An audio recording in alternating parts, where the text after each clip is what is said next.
Hey there, friends. Welcome back to another Legally Armed America video. I'm, of course, Paul Glasgow here. I'm going to ask for the favors before the video plays because I'm afraid I might lose some of you during the video. I'm going to give you some disclaimers. I'm going to ask for some forgiveness.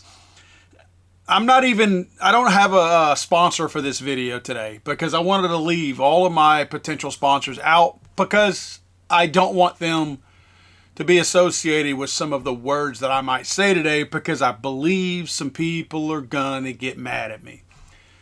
I don't care because, as you guys know, those of you who have been following me for many years now, if there's anything that I am most proud of, it's the fact that I am guided by fairness. I have, I think, a very balanced core. I think that I look at basically the golden rule.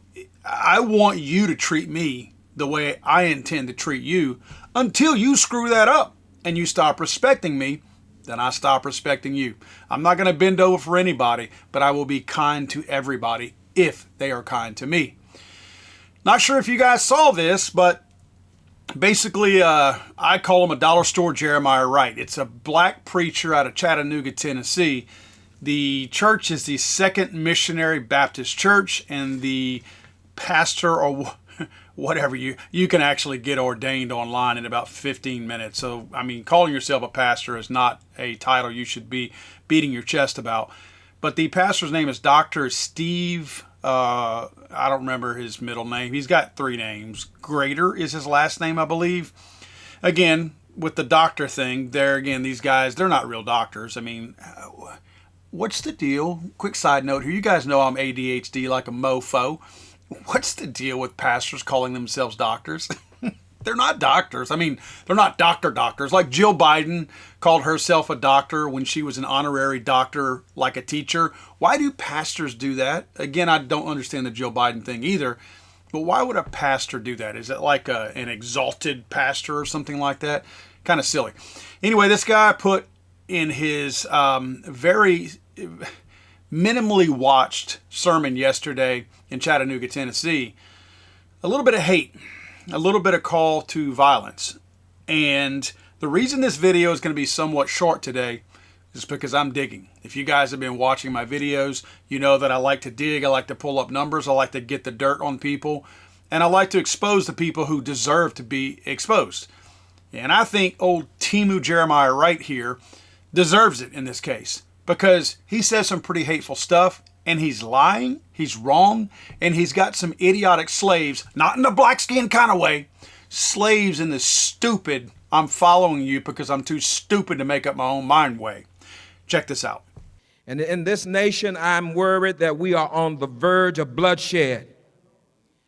This is an attempt to take us back to a day that we do not want to go, and we will not go. Therefore, there will be conflict. I pray that the peace of God will win out and overcome the madness that is attempting to take over this nation. And I will say to you, beloved, no one likes violence, but sometimes violence is necessary. When Elon Musk forces his way into the United States Treasury and threatens to steal your personal information and your Social Security check, there is the possibility of violence. Sometimes the devil will act so ugly that you have no other choice but to get violent and fight. Well, someone might say, now, Reverend, you shouldn't be talking about violence. This isn't the Christian thing to do. Well, I will say, why not talk this way? Because Jesus did. Jesus said in this key verse, didn't it? The kingdom of heaven suffers what? Violence. And the who? The violent take it by force. The kingdom of God is a war zone. It is a battlefield. You did know this, right? It is a place where the forces of hell clash against the angelic hosts of heaven in a violent spiritual warfare. And we are included in the battle. The violence of this warfare affects every part of our existence. It affects our bodies. It affects our minds. It affects our peace. The stress, the chaos, and the pressure produced by the violence can be so intense we find ourselves on the verge of collapse. But although we feel that sometimes we are about to break, our charge is to hold fast, because Jesus is our battle axe, and he will fight our battles. Oh boy, a lot to unpack here. A lot to unpack here. Let me address them in the order that the lies and the BS came out. And I may use some flowery language in this video, so if you have young ones around, please protect their innocence, if you will. I don't usually drop, and I won't drop any F-bombs. I don't usually get that vulgar on this channel. But I might use the B word that would typically be used to describe a dog or a female Democrat in the Senate that looks a lot like Elizabeth Warren and some of those other chicks over there. This guy mentions that there will be conflict. You know, I don't have a problem with that because there are many ways to define conflict. And at this point, whenever he says it at the very beginning of his diatribe, to me, it's I know what he means. He's meaning violence, but I don't think we should get upset when they use something like that, because I don't think using the word conflict is that bad. But when he says that violence is necessary, sometimes violence is necessary, I got to agree with the guy. And I'm going to fast forward to the end of the video real quick. This guy spends this time sitting here talking about how violence is necessary based on the lies that he mentions about Elon, and I'll get more into that here in a second. If this guy is trying to instigate violence and get people who are stupid, because let's face it, if they're listening to him, they can't think on their own. They are stupid. This is the kind of person, and I never understood this, but people will put up on a pedestal. Quite frankly, and I'm not trying to bag on anybody's religion out there. I don't care what your belief system is. But people who put the preacher standing on an altar, and they stand on the altar for a reason. It's not just to elevate their voice. It's because they see themselves as an elevated person within the church. And I mean that. I'm not trying to be funny here. There's a massive ego issue when it comes to that. I've always had a problem with people thinking more of a person of the cloth. I don't care if they're a Catholic priest, Episcopal, or whatever you are. It doesn't matter to me what your religion, again, or your belief system. It's the fact that that person is looked at as being, I don't know, a better person in many cases, and kind of an exalted one, a little bit higher up. But whenever people put these kinds of folks up on a pedestal, it always bothers me, because it makes it to a point where you start feeling and believing. I'm talking about the people who put them on that pedestal. They start believing that that person is more of an authoritarian figure than what they are, when they're equals. They're totally equals. I don't care how expensive his suit is, the mahogany wood stain on his desk. I don't care how rich the leather is in the chair that he sits in that desk. Doesn't matter. That guy literally, when he is butt naked, is no different, no better, no worse than you. Yet people in the audience will put these people on pedestals. And it drives me absolutely nuts. In fact, I've had colleagues of mine in different lines of work that I've worked in, and the ones who were in fact pastors were the most slimy scumbags of all. They claim to be pastors in their churches, and they walk around the office like there's something special whenever they're banging somebody else's wife and they're stealing money from the church coffers. I've seen it multiple times. Again, I don't have an axe to grind with these guys because I don't care. You're not affecting my life. But I have a real problem with them putting themselves on that pedestal and expecting everybody else to fall in line and do the same. I'm not doing it. Same goes with this clown. So if he wants to instigate the smooth brain ones out there to use violence, we're going to find out that violence is necessary. Or they're going to find out is what I should say. Because we're going to be the ones that return the favor. And they're not going to like the level of violence that we have to return to them once they start it. Like the old great James Brown once said, don't start none, won't be none. But our dollar store pastor here talks about Elon Musk, saying that he forced his way into the treasury. First of all, he never forced his way into anything. Elon Musk did not ask to go into the treasury. Elon Musk was asked to go into the treasury, and he was appointed by the President of the United States. Doesn't matter who the President of the United States is, whenever they hire a consultant like an Elon Musk, that person now works as a private consulting firm for the executive branch, and they have every right to everything that they are asked to do, especially in this case. You know what they're doing? They're auditing it. Auditing. They're making the claim that because he has access to personal information, that somehow that's a bad thing. Joe Biden gave China access to all of our personal information. Just a hunch here, but I'll take an Elon Musk over a Chinese Communist Party having access to my data all day long. And then he goes on to say that Elon is threatening to steal the personal information, which he's not, and the Social Security checks from people. This one was funny to me because you had one lady in the audience go, "Amen." Now, let me give you a little bit of context here. When I say one lady in the audience, it's not like it's an audience of 15,000. Here's a screenshot from this exact same sermon from behind the dollar store pastor here. And as you can see, I took the time to count the amount of people in the room, and there were 45. So one lady in 45, that's actually a pretty large subset of people, 1 in 45 versus 1 in a normal size crowd with a normal non-Temu pastor. He goes on to talk about the possibilities of violence just because Elon is performing an audit, which is stupid. Again, the dumb people in the crowd, 45 of them to be exact, will likely believe this because they have made the mistake of putting this pastor on a pedestal incorrectly. And now this guy is empowering himself because he's going to use that power. You're going to give it to an egomaniac, a narcissist. You're going to give them that power. They're going to take it happily every time. And then he goes on to say that the devil will get so ugly that you have no choice to get violent and fight. Okay. During all of this, he invokes Jesus, right? He talks about Jesus and the things Jesus said about fighting and whatnot. I want to explain something to you, and this is probably where I'm going to probably lose some people here. But I'm going to say this anyway because I don't care. Because it's important to me that I'm honest with you guys, and I'd love to hear your comments in the comment section down below.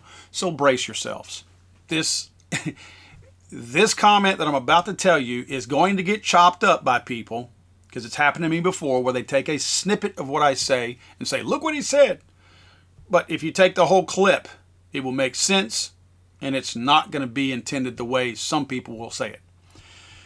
If we're going to invoke Jesus, if Jesus were here right now, and I said some of the same things to Jesus that Temu Jeremiah Wright just said over here, Jesus would bitch slap my white ass.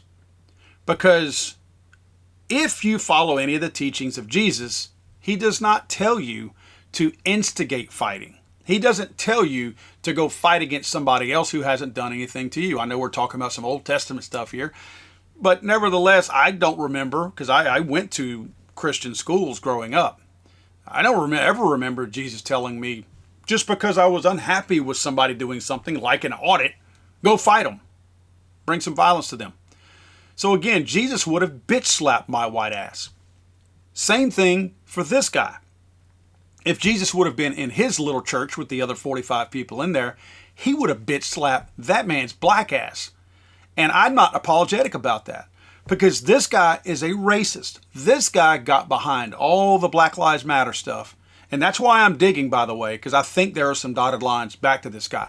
Why would he be so enraged to a point to try to get people to fight a fight for him? And make no mistake, he's trying to get people to fight a fight for him. You don't see his ass up there trying to fight, right? You don't see him marching to the Treasury building and trying to confront Elon.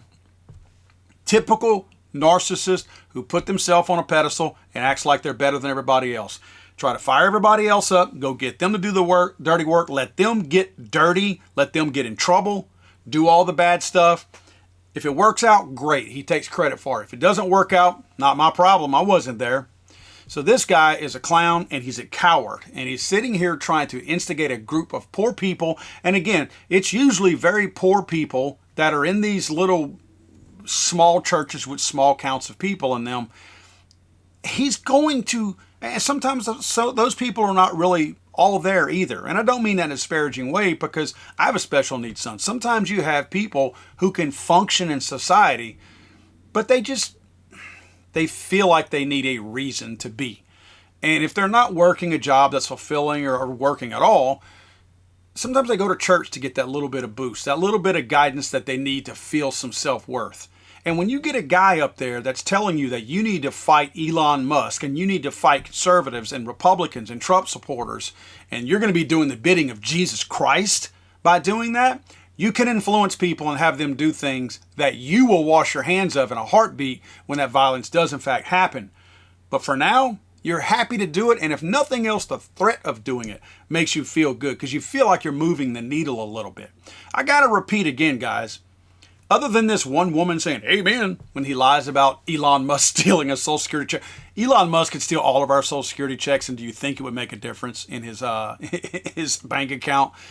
So when they do this kind of stuff, they're trying to get everybody else fired up. I don't see anybody other than that lady going amen, other than politicians and Dollar Store Jeremiah right here, crying about any of the auditing stuff that Elon is doing.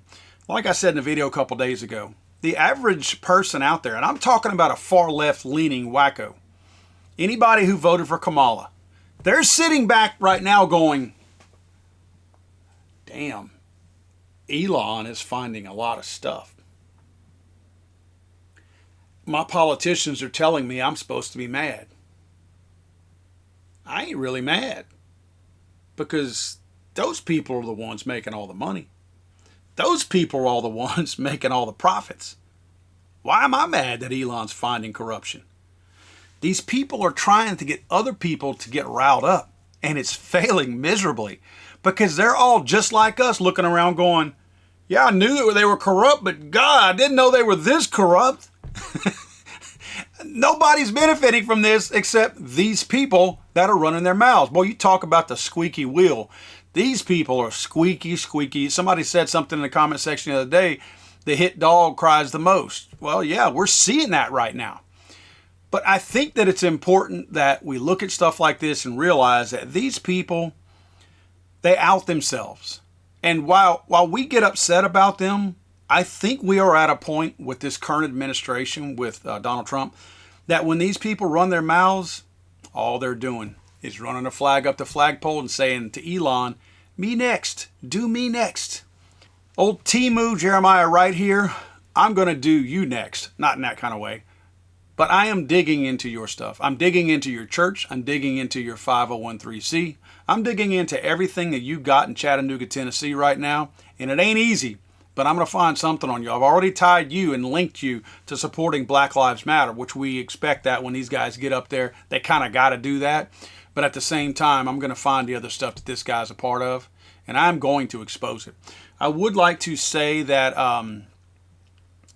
it sounds like you guys have probably already seen the report earlier today that the USAID people, after the freeze was put in place over the last couple of days, they still released $59 million to go to New York City to pay for hotels for the illegal aliens who were living up there. You guys hear about that? You probably did because it's been everywhere since yesterday. That was a big deal. Everybody was kind of talking about it this morning. I want to report to you right now that they have already found out who that person is, and that person will be terminated. They have not named the person yet. I don't even know if they know the person's name yet, but they know the office that the approval came from to send that money to New York. Again, $59 million after they were told not to do it, and that person will be terminated.